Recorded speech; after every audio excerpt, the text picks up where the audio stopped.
I think that this gift has overshadowed everything on this foreign trip, as well as everything that has been going on over the last week in American politics. Why do I say that, Bianna? Because take a look. One of the first signs we can see of anything is Google searches. What are people searching in association or relationship to Donald Trump? You know what the #1 search over the last 5 days is? It's Qatar. What's number 2? It's the airplane. It's the airplane. Qatar and airplane are the top 2 searches related to Donald Trump over the last 5 days. It has knocked tariffs, which had been #1, right out of the headlines, just at a time in which tariffs were actually becoming good news for Donald Trump as he was making those deals with China. And so all of a sudden you get something that is far more negative for him in the headlines. Of course, there have been the charges that this might in fact be corruption, right? I'll leave that to other folks to determine that.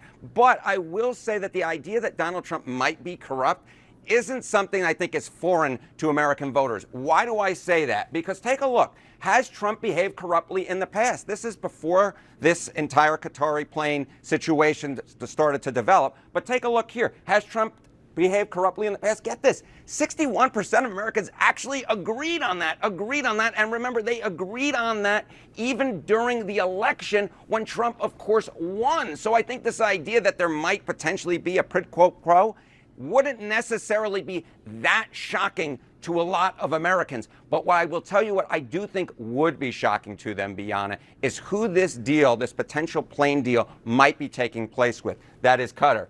And I tell you why it's surprising. Because Donald Trump has done something very interesting, I would say rather silly when it comes to American politics. You'll notice I have Americans' net favorability rating of Canada and Qatar. Canada, of course, is largely seen as an ally of the United States, yet Trump has distanced himself from them, right? He has started a trade war with them. He's talked about, oh, it's going to be a 51st state, perturbing Canadians and, of course, perturbing Americans because Americans like Canada, and you see it right here with a plus 53 net favorability rating. And instead, who is he striking deals with, and who might he potentially accept the gift of a plane from? From Qatar. And guess what? Qatar, not well liked by the American people. Minus 10 points, underwater with the American people, Qatar is as a country. So this to me is just bizarro politics. It's just so bizarre. I almost can't even fathom the words for it, because he's cutting deals with people that the American people don't like, and then he's distancing himself from the countries that the American people do like. I think that is a large reason why the American people at this point have given Donald Trump a thumbs down on his presidency. It is because, simply put, he's doing things that Americans don't like, including potentially accepting a gift of a plane from Qatar. Bianna, if you can't notice, the words and the politics of this, I think we spoke last time around, I feel like on the sides of my head, it's just so bizarre to me. I don't get it as a political scientist. I'm like, no, dude, don't do it. And yet he seems intent on doing it. It's just so bizarre. You are playing out the head exploding, the mind-boggling emoji that we all use. And that's what you're demonstrating now. But Harry, I mean, put aside how Americans feel about Qatar. Think about what the president himself, just play back his own words about how he viewed this country during his first term. And he described them as supporters of terrorism.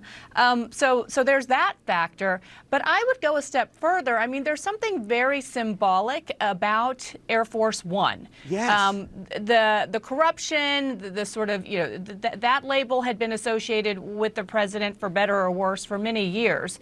Perhaps if it had been some other type of gift, it wouldn't be garnering this much attention. But Air Force One is the symbol, really, of American power and of Made in America. So whatever problems Boeing is having, that aside, it seems to be this is at the core of the issue. Exactly right. And keep in mind, Donald Trump came in, he hired Elon Musk. Oh, we're going to save money, we're going to cut waste from the government.